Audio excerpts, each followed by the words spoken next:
Hi friends, എല്ലാവർക്കും നമസ്കാരം. എയർക്ക media weekend ട്രിപ്സിൻ്റെ പുതിയ വീഡിയോയിലേക്ക് എല്ലാവർക്കും സ്വാഗതം. ഇന്ന് ഞാൻ പറയാൻ പോകുന്നത് എക്സ്പോയിൽ പോകുന്നവർക്ക് വളരെ യൂസ്ഫുൾ ആയിട്ടുള്ളൊരു ഇൻഫർമേഷൻ ആയിരിക്കും. അവിടെ ഇപ്പോൾ നല്ല തിരക്കാണ്, വീക്കെൻഡ്സിലൊക്കെ നല്ല തിരക്കാണ്. ഓരോ പവലിയനുകളിൽ കയറാനായിട്ട് നമ്മൾ ചിലപ്പോൾ ഒരു അരമണിക്കൂർ വരെയൊക്കെ വെളിയിൽ ക്യൂ നിൽക്കേണ്ടി വരും. ഈ ക്യൂ ഒഴിവാക്കി എങ്ങനെ നമുക്ക് അകത്ത് കയറാമെന്നുള്ളതിനെ പറ്റിയാണ് ഞാൻ പറയാൻ പോകുന്നത്. അപ്പോൾ എൻ്റെ വീഡിയോ അവസാനം വരെ കാണുക, എന്നാൽ മാത്രമേ നമുക്കിത് കറക്റ്റായിട്ട് മനസ്സിലാകത്തുള്ളൂ. അപ്പോൾ എൻ്റെ വീഡിയോ ആദ്യമായിട്ട് കാണണമെന്നുണ്ടെങ്കിൽ ചാനൽ സബ്സ്ക്രൈബ് ചെയ്യാൻ മറക്കരുത്. ഓക്കെ, അപ്പോൾ നമുക്ക് ഡയറക്റ്റ് വീഡിയോയിലോട്ട് കിടക്കാം. ആദ്യമായിട്ട് നമ്മൾ ചെയ്യാളെന്ന് പറഞ്ഞാൽ എക്സ്പോ 2020 ആപ്പ് നമ്മുടെ മൊബൈലിൽ ഇൻസ്റ്റാൾ ചെയ്യുക. ഇൻസ്റ്റാൾ ചെയ്തതിന് ശേഷം അത് രജിസ്റ്റർ ചെയ്യണം കേട്ടോ. രജിസ്റ്റർ ചെയ്യാൻ സിമ്പിളായിട്ട് നമുക്ക് രജിസ്റ്റർ ചെയ്യാൻ പറ്റും. നമ്മളെ ഇമെയിൽ ID മൊബൈൽ നമ്പറിൽ കൊടുത്തു കഴിഞ്ഞാൽ അത് രജിസ്റ്റർ ചെയ്യാൻ പറ്റും.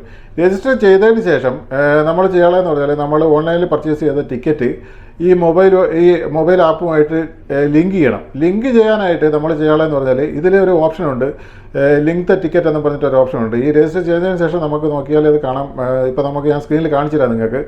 അവിടെ നമ്മൾ ചെയ്യാളെന്ന് പറഞ്ഞാൽ അതിൽ ക്ലിക്ക് ചെയ്യുമ്പോഴത്തേക്കും നമ്മൾ ഈ ടിക്കറ്റിൻ്റെ നമ്പർ ടൈപ്പ് ചെയ്യാനുള്ളൊരു സ്ഥലം വരും ഇവിടെ. അത് നമ്മളെ ടിക്കറ്റിലുള്ള QR കോഡിൻ്റെ താഴെ കാണും ആ നമ്പർ ഇവിടെ എൻ്റർ ചെയ്ത് കൊടുക്കുക. എൻ്റർ ചെയ്ത് കഴിഞ്ഞാൽ നമ്മളെ ടിക്കറ്റും ഈ ആപ്പുമായിട്ട് ലിങ്ക് ആയി കഴിഞ്ഞു. ലിങ്ക് ചെയ്തതിന് ശേഷം നമ്മൾ ചെയ്യാളെന്ന് പറഞ്ഞാൽ നമ്മുടെ മൊബൈലിൻ്റെ റൈറ്റ് സൈഡിൽ മുകളിലായിട്ട് ഒരു 2 ലൈൻ കാണാൻ പറ്റും. അതിൽ പ്രസ് ചെയ്യുകയാണെന്നുണ്ടെങ്കിൽ നമ്മുടെ പേര് തന്നെ തൊട്ട് താഴെയായിട്ട് വരുന്നതായിരിക്കും. ആ പേരിൽ പ്രസ് ചെയ്യുമ്പോഴത്തേക്കും നമ്മൾ അടുത്ത ലെവലിലോട്ട് പോകും. അവിടെ നമുക്ക് കാണുന്നത് my profile, my ticket, get the ആപ്പൊക്കെ കാണാൻ പറ്റും. അതിൽ നമ്മൾ പ്രസ് ചെയ്യാളെന്ന് പറഞ്ഞാൽ മൈ ടിക്കറ്റിൽ പ്രസ് ചെയ്യുക.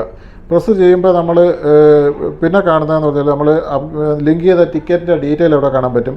പിന്നെ ഉള്ളത് നമ്മളെ സ്മാർട്ട് ക്യൂ എന്ന് പറഞ്ഞിട്ട് ഒരു ഓപ്ഷൻ വരുന്നുണ്ട്. അതുവഴിയാണ് നമ്മൾ ബുക്ക് ചെയ്യുന്നത് കേട്ടോ. സ്മാർട്ട് ക്യൂവിൽ നമ്മൾ 10 പ്രാവശ്യം നമുക്ക് ഈ സ്മാർട്ട് ക്യൂ ഉപയോഗിച്ചിട്ട് ഇത് ബുക്ക് ചെയ്യാൻ പറ്റും. അങ്ങനെയാണെന്നുണ്ടെങ്കിൽ നമ്മൾ സ്മാർട്ട് ക്യൂ പ്രസ് ചെയ്യുകയാണെന്നുണ്ടെങ്കിൽ പിന്നെ നമ്മൾ ചെയ്യാനുള്ളതെന്ന് പറഞ്ഞാൽ നമുക്ക് ഈ ഡേറ്റ് സെലക്ട് ചെയ്യാൻ പറ്റും. ഏത് ഡേറ്റിലാണ് നമ്മളവിടെ പോകുന്നതെന്നുള്ളത് ഇതിൽ സെലക്ട് ചെയ്യാൻ പറ്റും. അപ്പോൾ നമ്മൾ ഡേറ്റ് ഏതെങ്കിലും സെലക്ട് ചെയ്യുക. ഞാനിപ്പോൾ സെലക്ട് ചെയ്യാൻ പോകുന്നത് 21 കേട്ടോ. ഞാൻ തേഴ്സ്ഡേ ആണ് പോകാനായിട്ട് ഉദ്ദേശിക്കുന്നത്. അപ്പോൾ 21 ഡേറ്റാണ് ഞാനിപ്പോൾ സെലക്ട് ചെയ്തിട്ടുള്ളത്.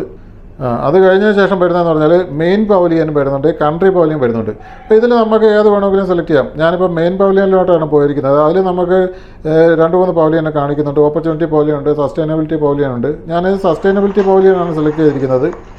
അതിൽ നമുക്ക് ടൈം സെലക്ട് ചെയ്യാൻ പറ്റും കേട്ടോ. അവിടെ ഇതിലിവിടെ ടൈം എല്ലാം കാണിച്ചിട്ടുണ്ട്. അപ്പോൾ ഞാനിപ്പോൾ വൈകിട്ടാണ് ഞാൻ പോകാൻ ഉദ്ദേശിക്കുന്നത്. അപ്പോൾ വൈകിട്ടത്തെ ടൈമാണ് ഞാനിപ്പോൾ സെലക്ട് ചെയ്യാൻ പോകുന്നത്. ഞാനൊരു 4:15 PM 4:29 PM അതാണ് ഞാനിപ്പോൾ സെലക്ട് ചെയ്യുന്നത്. സെലക്ട് ചെയ്തതിന് ശേഷം നമ്മൾ താഴോട്ട് പോയി കഴിഞ്ഞാൽ സേവ് ബട്ടൺ കാണാൻ പറ്റും. അത് നമ്മൾ സേവ് ചെയ്യുക. സേവ് ചെയ്ത് കഴിഞ്ഞാൽ നമ്മൾ ഓൾറെഡി പിന്നെ ഈ സ്മാർട്ട് ഇങ്ങനെ ഒരു മെസ്സേജ് വരും ഇവിടെ. നമ്മൾ ടെറ സസ്റ്റൈനബിലിറ്റി പവലിയനിൽ 21 4:15 തൊട്ട് 4:29 വരെയുള്ള ടൈമിലാണ് നമ്മൾ അപ്പോയിൻമെൻറ്റ് എടുത്തേക്കുന്നത്. ഈ സമയത്ത് പോയി കഴിഞ്ഞാൽ നമ്മളിത് കാണിച്ചു കഴിഞ്ഞാൽ നമുക്ക് ഡയറക്റ്റ് കയറി പോകാൻ പറ്റും. നമ്മളൊരു ക്യൂവിൽ നിൽക്കേണ്ട കാര്യമില്ല. അതേപോലെ തന്നെ നമ്മളിപ്പോൾ ഇതൊരു പവലിയനിലാണ് എടുത്തത്. ഇത് ഏത് രാജ്യങ്ങളുടെ പവലിയനിൽ വേണമെങ്കിലും നമുക്ക് എടുക്കാൻ പറ്റും. ഇത് മെയിൻ പവലിയൻ്റെ താഴെ കൺട്രി പവലിയൻ കാണിച്ചിട്ടില്ലേ, അതിൽ പോവുകയാണെന്നുണ്ടെങ്കിൽ നമുക്ക് ഏത് രാജ്യത്തിൻ്റെ പവലിയനിലോട്ട് നമുക്ക് പോകണമെന്നുണ്ടെങ്കിലും ഇത് വെച്ചിട്ട് എടുക്കാൻ പറ്റും.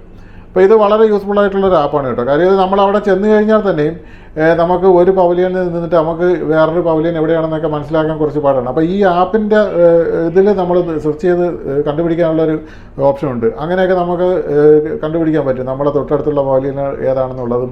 നമുക്കിപ്പോൾ ഏതെങ്കിലും പവലിയനിലോട്ടാണ് പോകാൻ ഉദ്ദേശിക്കുന്നതെന്നുണ്ടെങ്കിൽ അത് എത്ര ദൂരം ഉണ്ടെന്നുള്ളതൊക്കെ നമുക്ക് ഇതിൽ നോക്കിയാൽ മനസ്സിലാവും.